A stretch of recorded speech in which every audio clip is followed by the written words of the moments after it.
Good afternoon. It is Friday lunchtime. It's been a really busy day today. I'm having a quick half-hour break in what's been a crazy busy day. So really glad it is Friday because that means we've got the weekend after this, and the weekend consists of me and Molly. Molly holding the camera today. Do a little wave. Yeah, you've been busy cooking all morning, haven't you? Yeah. So it's Enchanted Wood today.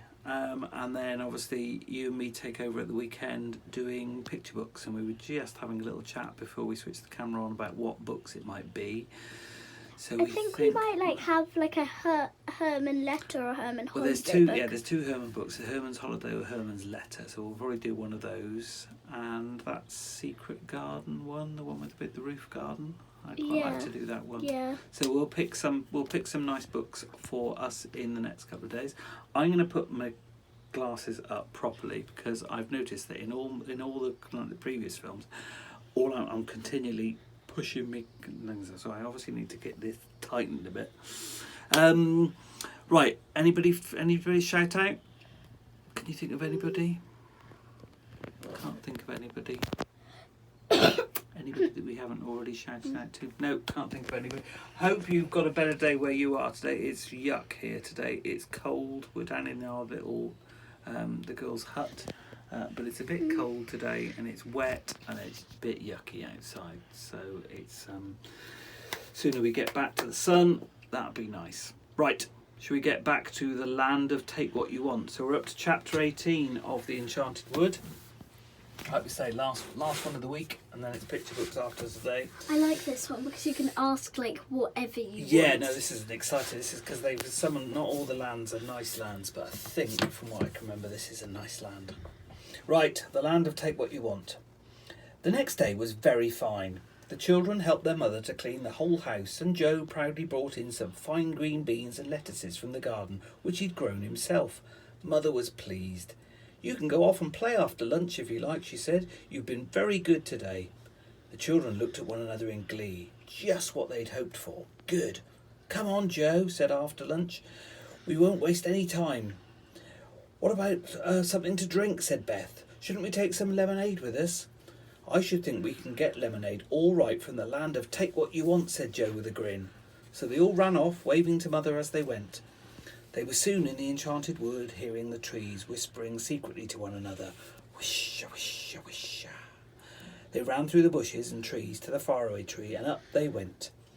When they passed the window of the angry pixie, Joe peeped in just for fun, but he was sorry he did, for the angry pixie was there, and he threw a bowl of cold soup all over poor Joe. "Oh," said Joe in dismay, as he saw his shirt all splashed with soup. "You wicked pixie." The angry pixie went off into peals of delighted laughter and banged his window shut. "Pooh, you do smell of onions now, Joe," said Beth, wrinkling up her nose. "I hope the smell soon wears off." Joe wiped himself down with his handkerchief. He said to himself that one day he would pay that angry pixie back. "Come on," said Franny impatiently. "We'll never get there." They passed the barn owl's door and saw him sitting inside fast asleep. And they came to Silky's little yellow door too, but she wasn't in. There was a note pinned on her door which said, "Out, back soon." "She must be up with Moonface," said Joe. "Now just look out for Dame Washalot's water, everyone."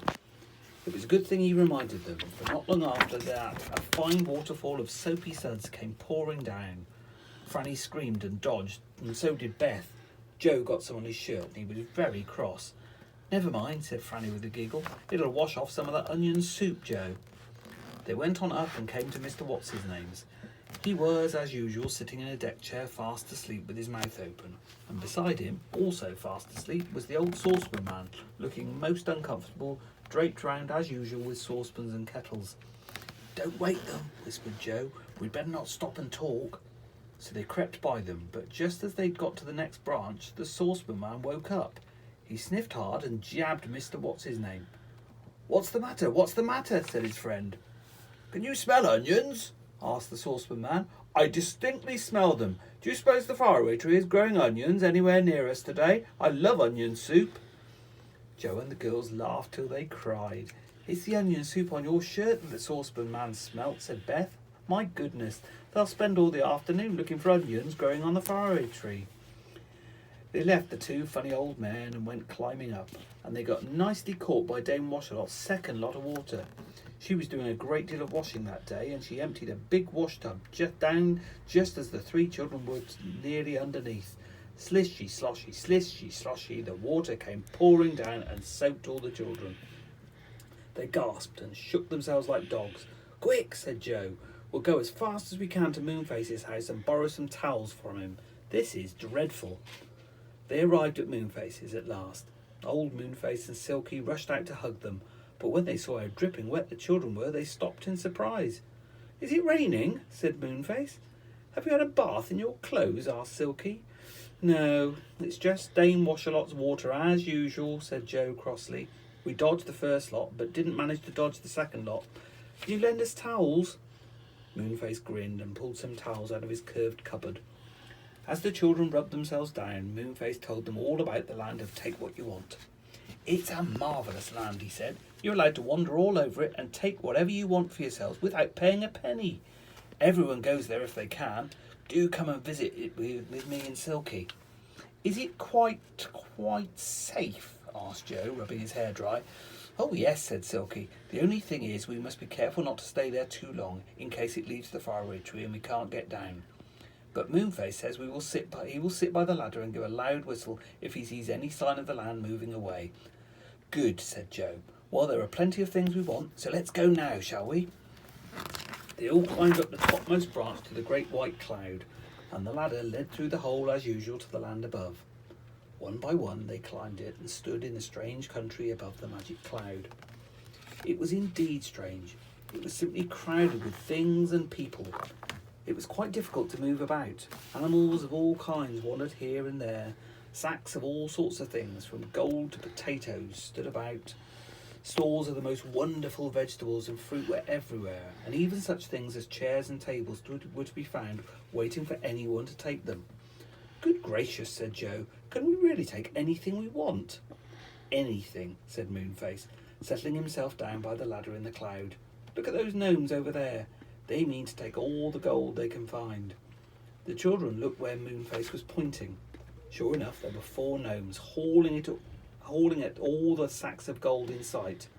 One by one, they staggered off to the ladder with them, and disappeared down to the faraway tree.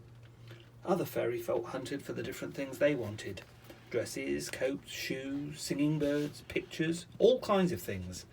As soon as they found what they were looking for, they rushed off to the ladder in glee and slipped down it.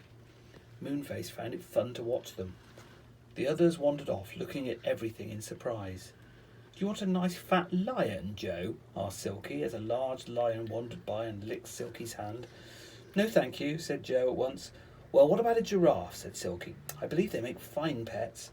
"Well, you believe wrong then," said Beth, as a tall giraffe galloped past like a giant rocking horse.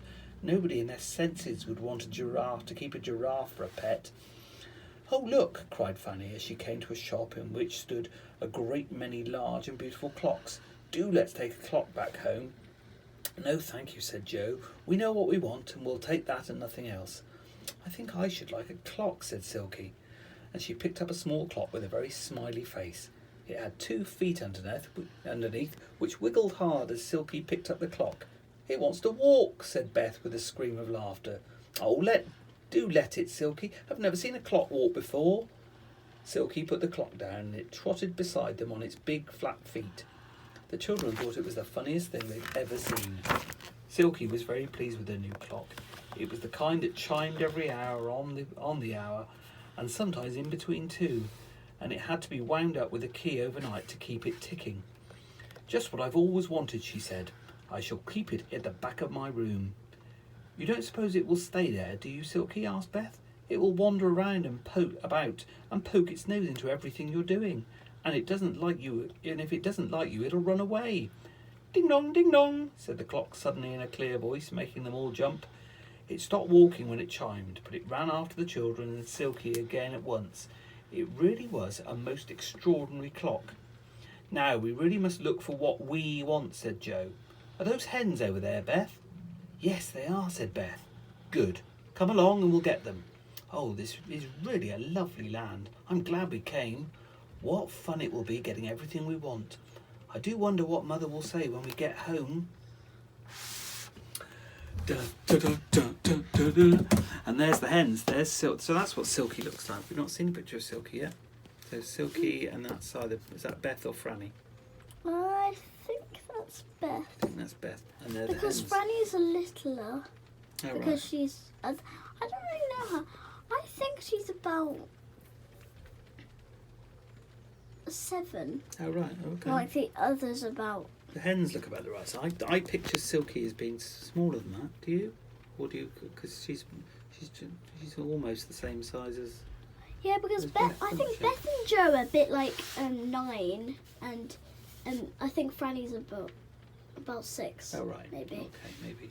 Right. So we'll pick some books, and we'll be back tomorrow for Picture Book Weekend, and hopefully the weather will improve. But have a lovely Friday. I think we're going to go back inside the house because it's blinking cold in the little house. It's been lovely and warm these last few days, but it's quite the opposite today. Right, so TTFN, have a lovely Friday, and we'll be back tomorrow. Bye.